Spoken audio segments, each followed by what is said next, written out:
So for heating in humidifying, we have a problem.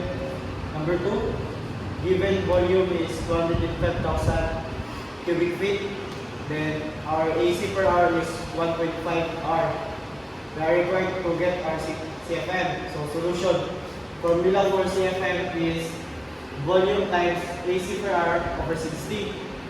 Then plug in the given, we have a 205,000 times 1.5 over 60. Then we will have a 5,605 CFM. And for our problem number 3, given, we have a airflow rate 2 kg per second.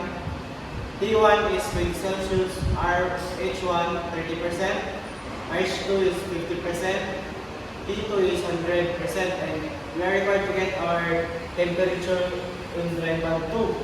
So solution, we have a formula of H2 equals to H1 plus W1 minus W2 times H3. And plug in our enthalpy and humidity ratio from our chart. And we will have a H2 of 32.415 kilojoules per kilogram.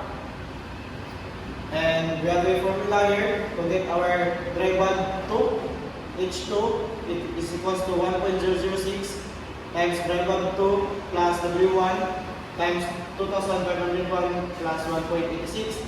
Then plug in, and we will have a dry bulb 2 of 13.88 Celsius. For our number 6, given is CW 4.18, T is 20, T1 is 15 Celsius, and T2 is 25 Celsius. So solution, we have a formula for slope, CW times T, then plug in the CW and T, and we will have a 83.6 kilojoules per kilogram. And to get our Q, we have a formula of Cp times T2 minus T1. Then plug in, we have a Cp of 1.006 times 45 minus 15, and we will have a Q for 30.18 kilojoules per kilogram.